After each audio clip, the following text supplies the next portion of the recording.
Let's step into the world of an award-winning photographer who sees the heart of nature through his lens. So, Randy, thank you so much for being here today Good to be. at Divine Insights, and let's dive in. When I pick the camera up, I want people to, after I take the picture, feel like they were there with me. So that's my whole goal of what can I do to make this picture almost like a 3D image to a point that you are in that picture with me, or and you're actually there as far as the waterfall behind me. You're there. I can see that. You're in the picture. So it goes into a lot of planning. A lot of people just take a snapshot and do this and that. But it's when I plan my award-winning shots and things like that, I usually will look ahead and go, okay, what time do I need to be there? What's a good angle? And so that's when I pick that camera up and say, okay, I'm ready to take this shot. I almost want everybody, it's like those Geico commercials. There's thousands of people behind me. I want them to be like that when they look at the shot, like, oh, there might be 1,000 people looking at the same shot and feel they're all just the only one in it. It is beautiful. So when did you first realize that photography was more than just capturing a picture? Well, I started out as a young boy, thank you to my late father who gave me a camera.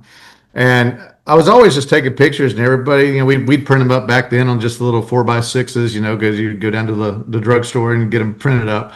And my mom and dad, we had them hung, little small frames around the house. People would say, "Where'd you get that postcard from?"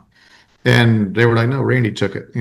And then as I got older, people would ask me the same thing in my house. "Where'd you get this postcard from?"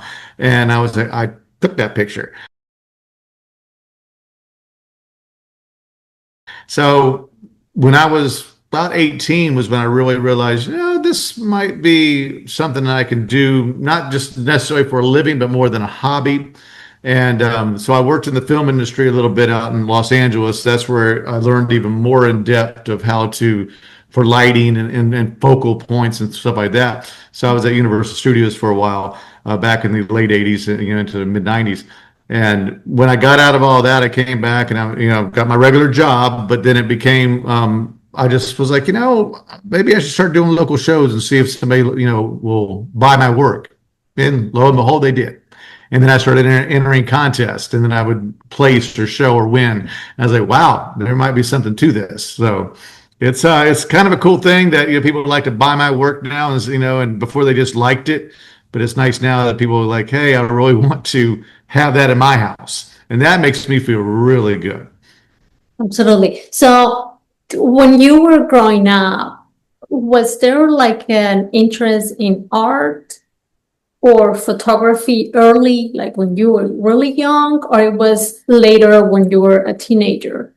Well, I'm a Libra, and if you look at all the great Libras from John Lennon to all these big ants, they were all Libras. So a lot of Libras are into art and into. I also have worked in radio and television for many years as my regular job. So we're all in that communication and artsy thing.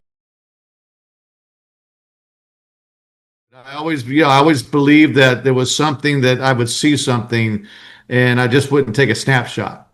I always joke around with people. I say I take OCD photography because when I get there, I'll run and move a stick, or if there's somebody walking on the beach, I'll wait the extra 5-10 minutes for them to get off the beach so I can be mine. I hardly ever Photoshop anything.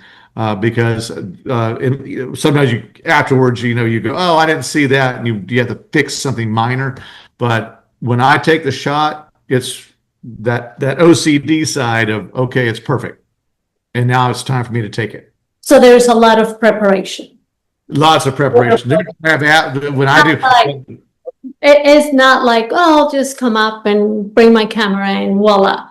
There's a preparation usually on your award-winning images. And that goes to even some wildlife. A lot of my pictures have been on magazines and things are not only around Florida, but nationally. And I do a lot of stuff with Defenders of Wildlife.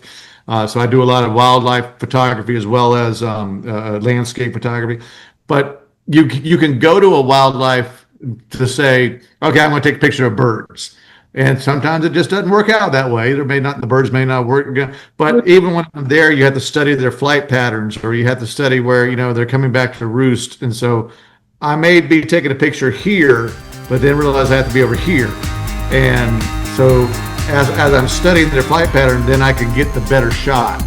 And you also have to be patient.